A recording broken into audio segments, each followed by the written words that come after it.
आज सोनिया गांधी का जन्मदिन भी है, क्या कहना चाहेंगे आप लोग क्या कहेंगे सोनिया गांधी के जन्मदिन पे? मुबारकबाद देते हैं। मुबारकबाद देते हैं। मुबारकबाद देते हैं। मुबारक है मुबारक मुबारक मुबारक। उनके जन्मदिन के अवसर पर बहुत बहुत बधाई, बहुत बहुत शुभकामना और शतायु हो हमारे बीच लंबे समय तक। हम उनके दीर्घायु और स्वस्थ जीवन की कामना करते हैं। आप क्या कहेंगे सोनिया गांधी के जन्मदिन पर?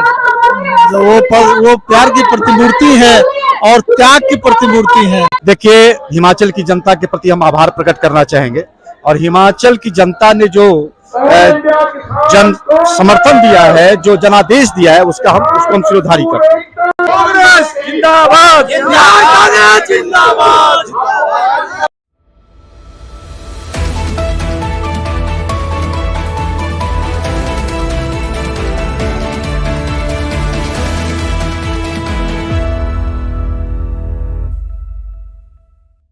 आज सोनिया गांधी का जन्मदिन भी है, क्या कहना चाहेंगे आप?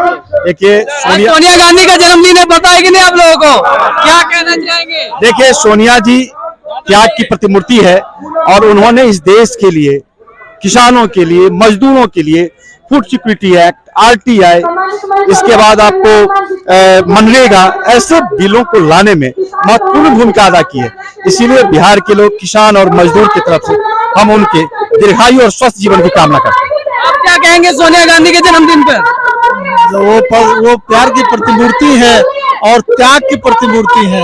उनके जन्मदिन के अवसर पर बहुत बहुत बधाई, बहुत बहुत शुभकामना और शतायु हो हमारे बीच लंबे समय तक रहे, यही हम भगवान से और ईश्वर से प्रार्थना करते हैं। आप लोग क्या कहेंगे सोनिया गांधी के जन्मदिन पे? मुबारकबाद देते हैं। मुबारकबाद देते हैं। मुबारकबाद देते हैं। मुबारक है। मुबारक मुबारक मुबारक।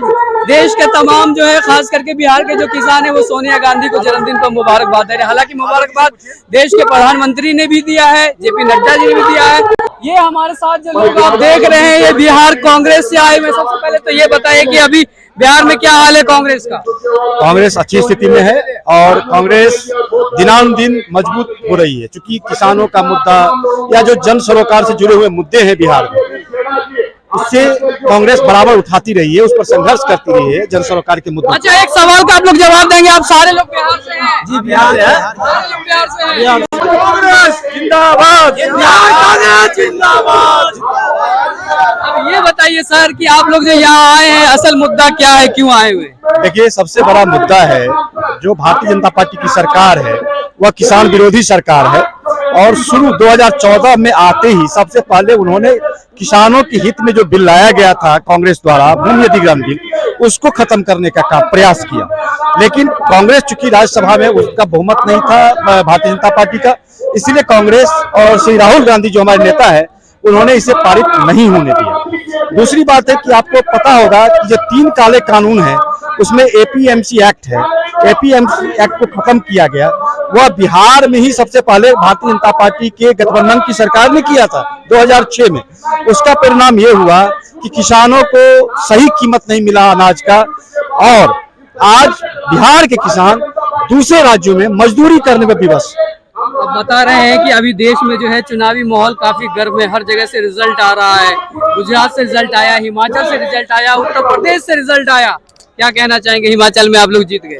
देखिए, हिमाचल की जनता के प्रति हम आभार प्रकट करना चाहेंगे और हिमाचल की जनता ने जो जन समर्थन दिया है, जो जनादेश दिया है, उसको हम सिरोधारी करते हैं।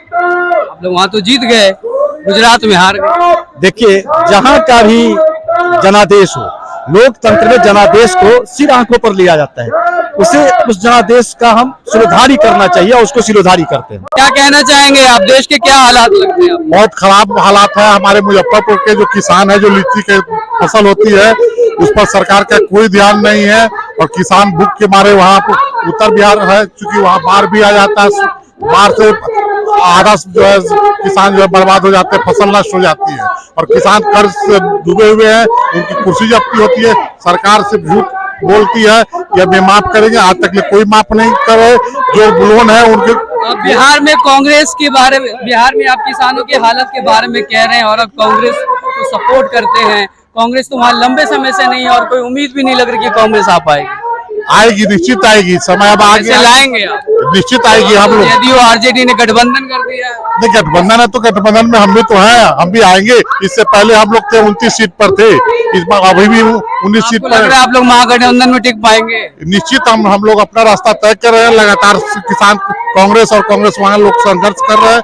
आज भी हम लोग सैकड़ों के साथ तादाद में यहाँ पर आए। अच्छा, देश के हालात के हम बारे में बात करते हैं। आपको क्या लगता है गुजरात में कांग्रेस हार गई, बीजेपी क्यों जीत गई?